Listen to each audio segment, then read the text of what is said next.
Hi, I'm Pop Sigung. Welcome to my channel where I teach my personal martial art of Bagua Kuntao Silat. And with me today, as usual, is my son and fellow practitioner, Trevor. This video is the third and the final one on the series of empty hand versus knife, and also the third most popular attack that somebody performs on somebody when they have no weapon, but they have a knife. And of course, we're using the most popular knife used in these knife attacks because it's cheap, available, and large, is the chef's knife, butcher knife, or typical kitchen knife used for cutting vegetables and meat that almost everyone has in their home. And as you can see with Bagua Kuntao Silat, in my previous videos, we did the grab and stab where they come up and just pump it in you. Also, the lunge stab to the heart or the center of the torso. And finally, what we have here is the overhand stab, which you've seen in the favorite movie, Psycho. But also, we call this the sewing machine. I know some other systems call it the sewing machine when they just pump it in, and that's appropriate. With this one, like a sewing machine, it's an up and down motion while they're coming at you, and it's typically done in a domestic dispute. When somebody becomes enraged, they pick it up, they just come at them, and they just start stabbing repeatedly because they're overwhelmed with rage and they just want to see you gone. That one is actually more deceptively difficult to defend against than most people realize, and unfortunately it happens more often than most people realize. We're going to show 4 separate defenses from the overhand stab, empty hand against a knife. First one.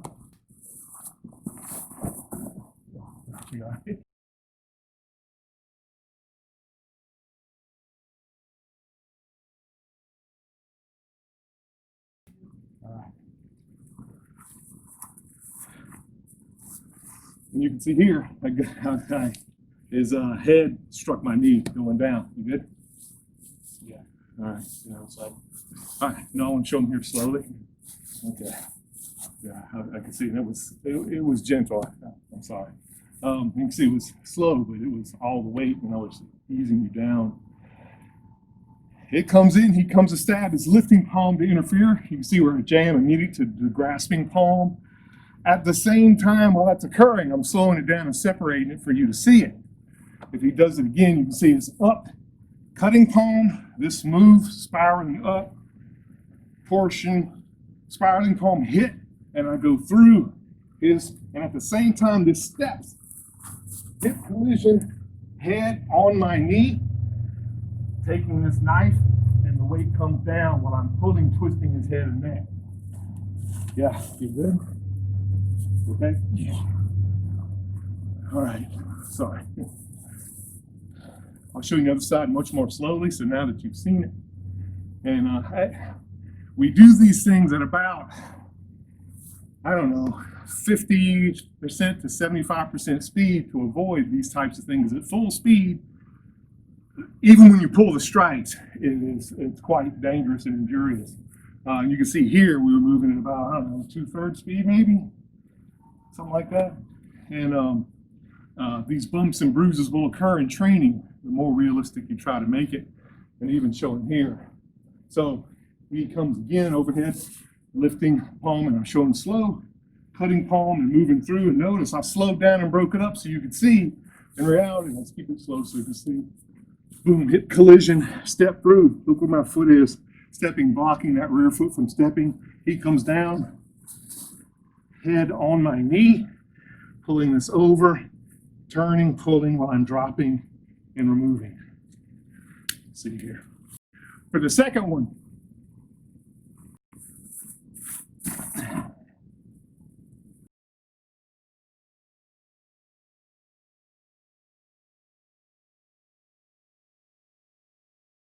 and whenever you do this, drop, spear your knee through him into his false ribs while you're pulling, and you can see.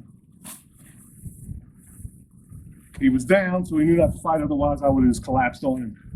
Pierce his liver, floating rib, and pull his head. Doing it slowly, this is the key. Here, overturning palm, stepping forward, rocking his back, weight to his rear foot, so I can sweep him. He goes down. knee piercing his floating rib into his liver, pulling this out, pulling his head back, and then pulling forward. You can see him tapping while I'm stretching him out, torquing, twisting his skeleton and spine. And he's done. On the other side, he comes forward, slow, rocking back, the set. And for here, and then you pull, torquing, twisting. Right. Notice I control his arm and the knife at all times. I'm controlling him at all times by controlling his center. As soon as I touch him, both hands, he can't change. I've gained control of this, and I'm resetting his front leg after grabbing, just like we do in our bridge hands, chow chow practice. I feel his center. I'm controlling his center with my center, expressed through my arms and his arms, pushing his way back to the set. He goes down, and I actually break this on the way down and drop on him, piercing his liver with the floating rib and torquing, twisting, breaking his neck, taking the knife. You see so far I've shown one technique where we move to the inside, another technique where we move to the outside, third technique.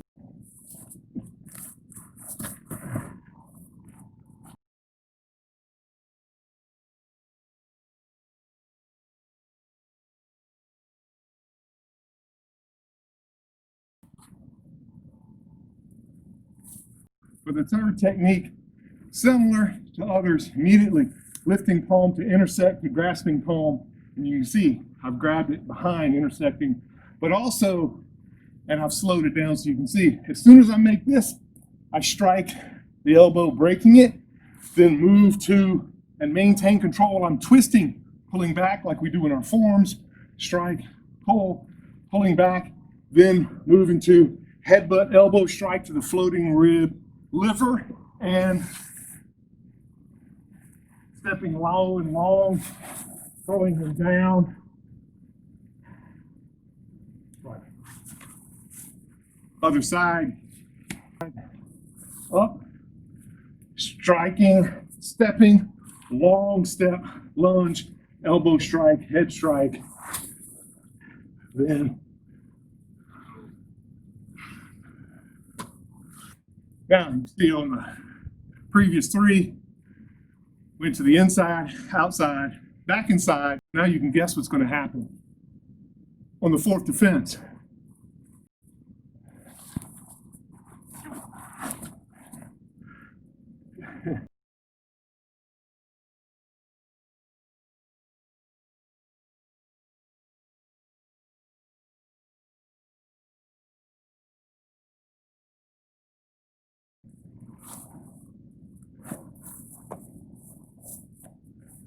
You can see in super slow motion, he comes in.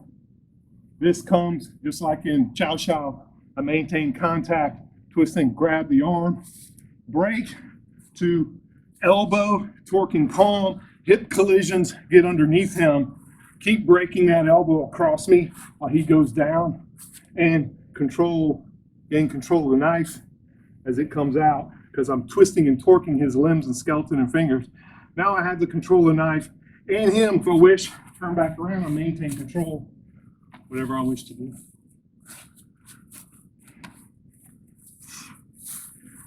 On the other side, you can see when you do it properly, there's really no way to avoid being thrown with that technique. No matter how slow I go, when I gain control of the arm to evade, no matter how slow I go, especially when he comes, break, elbow, and then hip collision, and I sink below him, he can do whatever, it doesn't matter, it's too late. Even if I do this and he draws back, it doesn't matter. You see, but it requires you to make control, gain control of his arm in his center, make that strike, and an elbow to come in, get below him, and move forward. That's a requirement. Thank you for watching.